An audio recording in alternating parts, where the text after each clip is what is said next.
Namaste and welcome to Live, Love, Engage. I am Gloria Grace Rand, your host, and I am delighted to have a lovely young woman on the show with us today, someone that I actually met through the Women's Speakers Association, and her name is Hazel Spain, and I'm going to tell you all about her in a minute, but first I want to welcome you, Hazel, to Live, Love, Engage. Thank you, Gloria. Thank you so much for having me on the podcast. I'm a huge fan and I feel really honored to be here today. So thank you.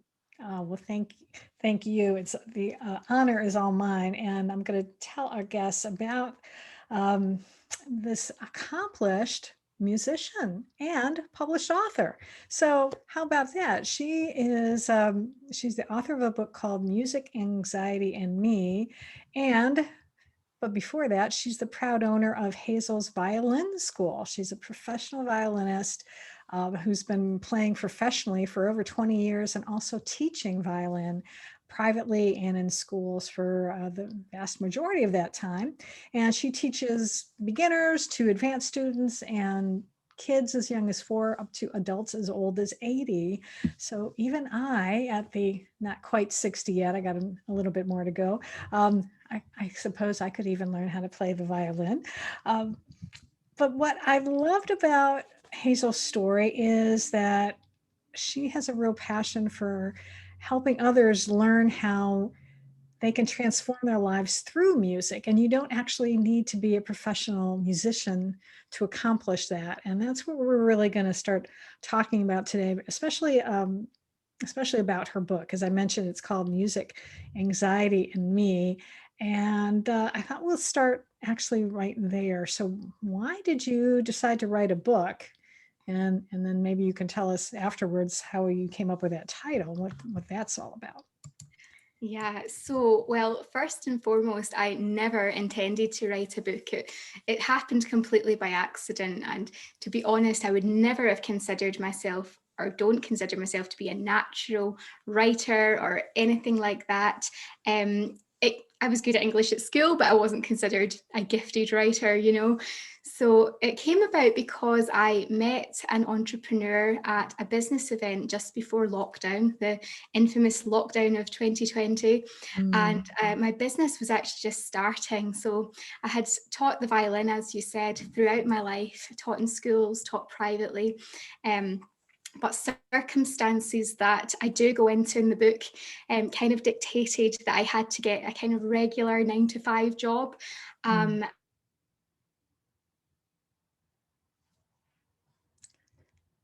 2019 that I decided to really, I wasn't happy with what I was doing. I was commuting. I was so tired with the commute. I wasn't seeing my son, and I really, really missed music. And music is what I've always done. I went to music school and then music college, and it's just in my blood. So I was like, I really want to go back to music, but if I'm going to do it, I want to make it viable. So anyways, I went to these business events, and this particular one before lockdown, I met this entrepreneur, and he just so happened to own a publishing company. And we Mm. got talking, and he said, you've got a really interesting story. I'm sure it could help other people. And he said, you should really write a book. And at the time I was like, nah, I don't think so. Like, I couldn't see it. So we kind of forgot about it. And then lockdown happened. And obviously my business was in its very early stages, because all I was really planning on doing was really having kids come to the house, maybe adults as Uh, well, just regular teaching. But, as when lockdown happened, I couldn't take on any students, and right. things started to move online. So I was kind of at a loose end. And I saw on Facebook actually that this entrepreneur that I had met was running a 5-day book writing challenge. Ah. And so I initially signed up, and then I think it was about the day before I got cold feet, and I was like, I'm really, actually, I don't think this is for me. Like, I don't. And he's like, why don't you just stick with it and see how you get on? So it was kind of born from there, and 5 days turned into 90 days, and then we have a book out of it. So that was kind of how it happened. Oh, that's amazing. So I'm very proud of you for sticking with it, because a lot of times, and I know I'm even guilty of this, it's like we start these challenges, but then we don't finish them. But I Yes. love the fact that you were able to do that. And even I'm more impressed with the fact that you actually got a finished book out of it in 90 days, because it took me a lot longer than that to get my book done. So hats off to you. Thank Um, you. yeah. So tell us a little bit about the title. So it talks about anxiety. So how did that fit into your life and music? So I have, so the book itself, it's my biography, and it's called Music Anxiety and Me: How to Transform Your Life by Learning the Violin. And so when I was a child, I really suffered with anxiety, and that was brought on by real instability in my childhood. I lived with my grandparents. I was brought up by them, and that's because my parents were both alcoholics. And so I witnessed some unsettling things in my early childhood. And Mm-hmm. eventually the courts ruled that my grandparents would become like my legal guardians. Mm-hmm. But as a result of what I'd witnessed, and my mum, I mean, it wasn't as though she didn't love me, because she always did, but she had suffered traumas herself in her life. And that kind of meant that she projected that onto me without meaning to. Yeah. So I grew up being a very anxious little girl. I was hyper vigilant, and up until about the age of 3, I was actually kind of in between homes, because my dad and mum were separated, but my dad was living with his parents, my grandparents at that Mm-hmm. time. And so he took me to live with them. But then my mum would call unexpectedly after maybe weeks or months, and she would want me back. And my grandparents would have to take me back. And so I think as a really young child, I just was kind of being shifted from pillar to post and sort of not sure where I was going to be for any length of Yeah. time. So that manifested itself as anxiety, and that really became apparent when I was about 8. At school, in particular, I would get really upset. Of course, I couldn't verbalize any of it because I didn't know what was going on, and the Right. teachers didn't know what to do with me either, because it was the 90s. I don't know what you think, Gloria, but I feel as though mental health wasn't really spoken about as much back then. Mm-hmm. So I really, really struggled. And eventually, what happened was my gran, bless her, she got me into therapy, child therapy, and that really helped. But I was really miserable at school, and I had this teacher in particular, and I remember it being like primary 3, so we're about 8, and I was 8, and I would burst into tears for no reason, and he would just tell the other children to ignore me. And on one occasion, he made me actually stand facing a wall. And I just have these memories of school being a very unforgiving place. But one day, there was a knock at the classroom door, and a familiar face popped her head around the door, and I recognised her as the school's violin teacher. And Mm. I'd spotted the older girls with their violin cases, and I thought, do you know what? That is a bit of me. I want to do that. I really do. And I didn't know. I didn't know I knew what the violin was to an extent, but I'd heard the older girls play in concerts with the school, and I just thought I really wanted something. Just so she was asking for volunteers, and I put my hand up. And I got chosen, and the rest is history. I just took to it like a duck to water, and it just completely. I ended up, I was really excelling with it. Ended up going to music school, music college, and I'm here today, and I've survived. And that's kind of how music and the violin has really transformed my life, physically and mentally, because it took me out of my current circumstances. I ended up going to a nice school and meeting lovely people, and also it was that sort of creative mindfulness practice that I was channeling my anxiety into something good, Mm. something positive. So That's awesome. So, do you think, is there anything maybe in particular unique about the violin, and that really helps and helped you in particular to really help you to turn your life around, versus even maybe other musical instruments, or is it just that happened to be the instrument that spoke to you? What do you think? yeah, I mean, I think any instrument really has the power to give you that creative mindfulness practice for sure. For me, the opportunity was the violin. I know that a lot of people, I think it was Ed Miliband, the politician, British politician, he had said that he'd been interviewed and he was asked, what do you do to, because he was prime minister for a while, what do you do to relieve stress? And he said, oh, I took piano lessons. And now he's actually quite an accomplished pianist. So I think the piano, for example, is quite widely reported.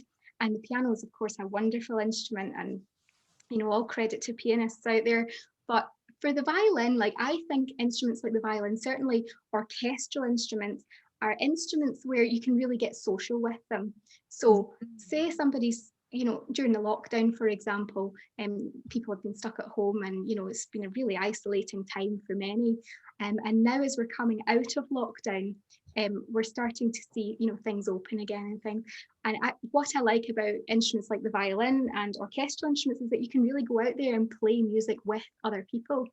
There's certain instruments that are more solitary, but instruments that are orchestral, like the violin, you've got that social aspect. Like, maybe you can go to an amateur orchestra and meet people there, and it can help combat loneliness and things. So yeah, absolutely. And it's certainly more portable than a piano, you can certainly carry it around with you, and you could, you could go to a park and start playing. That's where true. you can't really do that with a piano.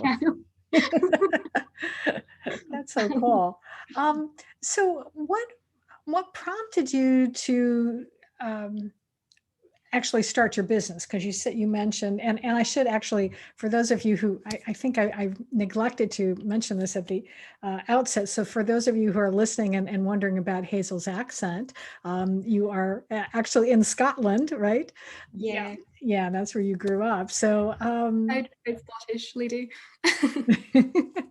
well, I love the accent. So why did you start your business? What actually prompted you to do that instead of just, teaching the way you were doing before?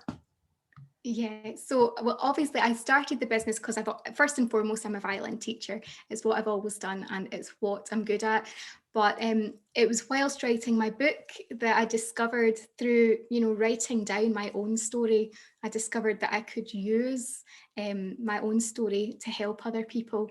So there obviously is this other element. It's not just a case of, I'll teach you the violin. Certainly I will teach people the violin without digging into their mental health.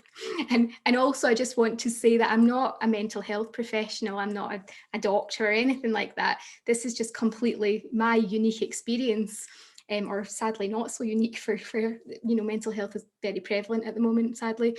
But yeah, I just kind of felt like I had a little bit more to offer, and I just felt that anyone that's maybe going through a tough time, with anxiety, low mood, depression, stress, even if people are just wanting to inject more joy into their daily lives, I just felt like, what, I've got a story that I can share, and hopefully it'll help other people.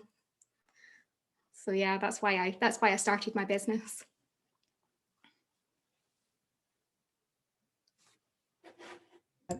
I was muting myself too to keep out some of the excess noise that might be out there. Sorry about that. So yeah, I'm so glad to hear that you're doing that, because I think, what I love is that everybody has different life experiences, and they can use those to help other people. And so you come at it from this musical background, which I think is really, really awesome, because um, I grew up playing instruments, and I know the benefit of it. And I also know that in schools, they don't necessarily emphasize it enough, and I wish they would. And in fact, I think you talk about that, or I think maybe mention that a little bit in the book. Why do you think it is so important that we need music in schools? I just think that it's such a shame. There's been so many, I don't know what it's like where you are, Gloria, but there's been so many cuts to the arts, certainly here in Scotland and in the UK. And I think, just as I wrote my book, I don't know what I would have done without music and the violin, because the way I was introduced to it and the way, it basically opened up everything else. Like suddenly, I was doing better in school because I had this other focus. Whereas before I was really struggling, I think music helps. It's well documented, it's well reported that music is good for your brain.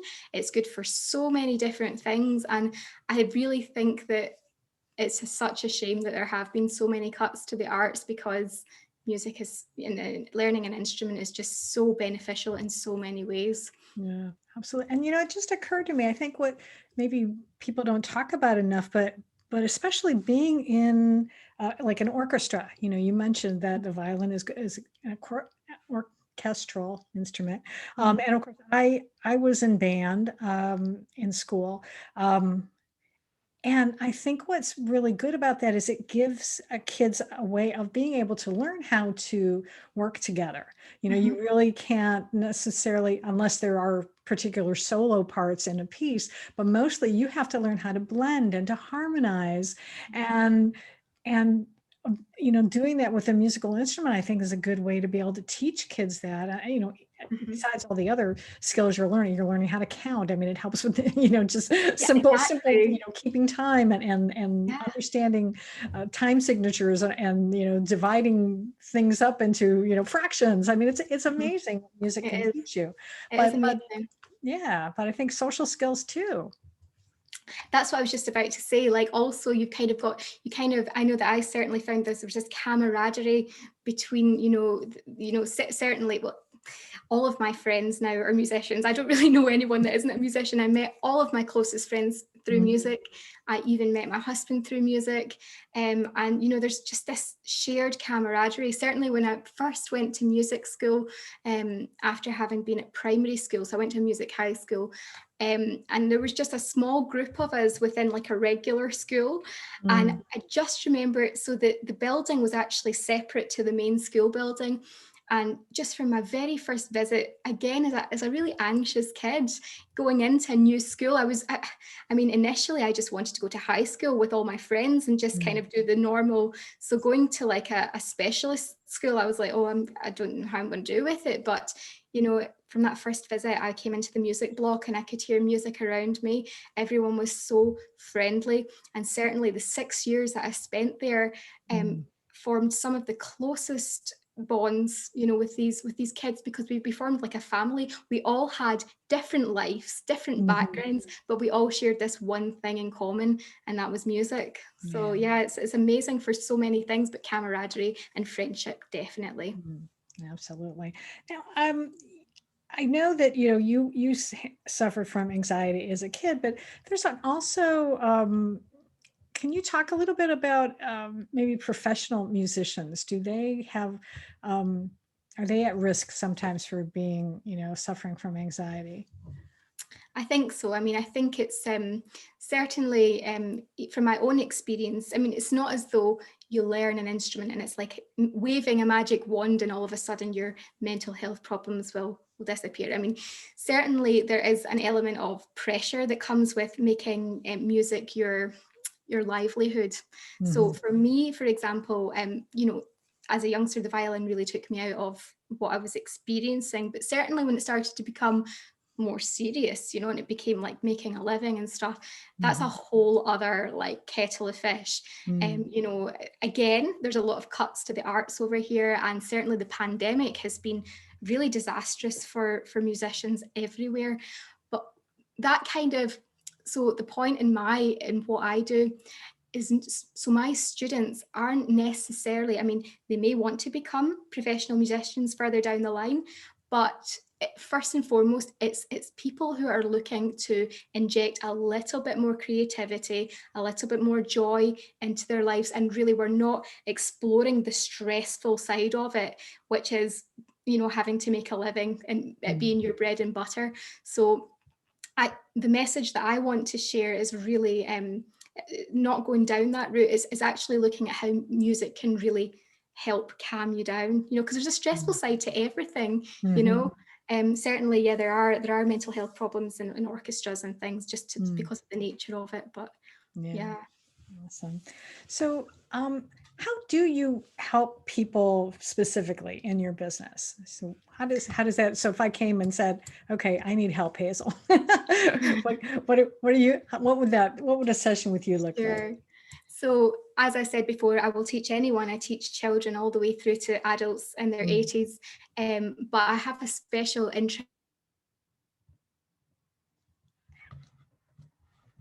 struggling, but if a female was struggling, for example, I'm more interested, I'm most interested in helping females who are perhaps a bit struggling with their mental health a bit and want to live a happier and more fulfilling life. I want to help them. I want to introduce them to music and the violin, the kind of calming properties of that. And my core message is really that learning the violin really does have the power to transform your life, both physically and mentally. So we would start off a session, you know, obviously, if you're wanting to find a way to relax, you obviously still have to learn the instrument. So we would start with the basics. Well, that's cool. That's awesome. So do you think, since you've also, done writing and just from reading a short, I haven't had a chance to finish the whole thing, but just even the beginning that I started getting into, I can see that you have a wonderful voice that I'm really proud of you for putting yourself out there and being able to share your story. So, and you do it in a very natural way. It's very conversational. So I Thank you love so that. much.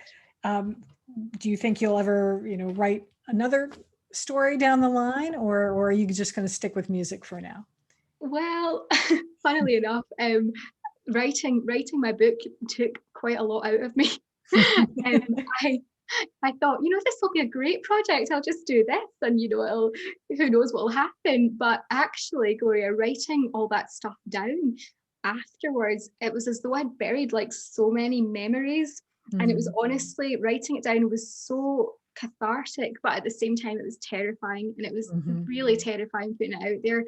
And afterwards, the aftermath, it was a little bit like opening Pandora's box. Because I was like, oh no, I forgot that had happened. Now I remember this. And so, yeah, I'm taking a little break from writing.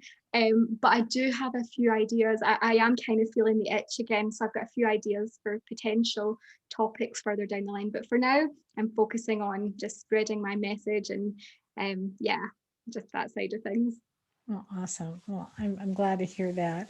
Well, if someone is listening to this today and saying, this is intriguing. I've never thought about taking up the violin, but I might want to check it out. What is the best way for someone to reach out to you? Where can they find you? So you can either email me directly at mail@hazelsviolinschool.com. I know that's probably quite a lot to remember. The best way really would be to go onto my website, www.hazelsviolinschool.com, and there's a contact form on there, and it basically is just taking you straight to that direct email address, and you can reach me there quite easily. Awesome. I would love to hear from you. Wonderful. And the book, is that available on Amazon? Yes, and actually for your guests, I am offering a free digital copy of my book. So please do reach out to me on the contact form on my website, and I will be more than happy to send you a copy. And if you do want to buy a copy, you can find it on my website. There's a heading that says my book. Okay. Very good. All right. I've Well, made it very easy to navigate. I like that. Yeah. Simple and to the point. Yeah, Perfect. Yeah. Yeah. Some people get really creative about things, but I yeah, think I'm just a simple is better. technophobe. Absolutely. Well, cool. Well, I will make sure that I have all that information in the show notes as well. So you can just Brilliant. if you go to liveloveengagepodcast.com, you'll be able to see this episode, or you can even go to my YouTube channel as well, and it will be there. And I really have enjoyed our chat today, Hazel. I'm so delighted that we've connected, and I am really intrigued. Like I said, the violin always intimidated me. It just seemed like it would be a really hard instrument to learn. But I think if I had the right teacher like you, then maybe I could actually master it. So maybe one day I'll take it up. Naturally. Yeah. Please do. Yes, you know where I am if you would like some lessons. All right. Awesome. I will definitely do that. So thank you again for being with us today. I really appreciate it. Thank you for having me. Thank you. And thank you, everyone who is listening and are watching or watching on YouTube. I appreciate you. And I look forward to seeing you next time around. So until then, as always, I encourage you to go out and live fully, love deeply, and engage authentically.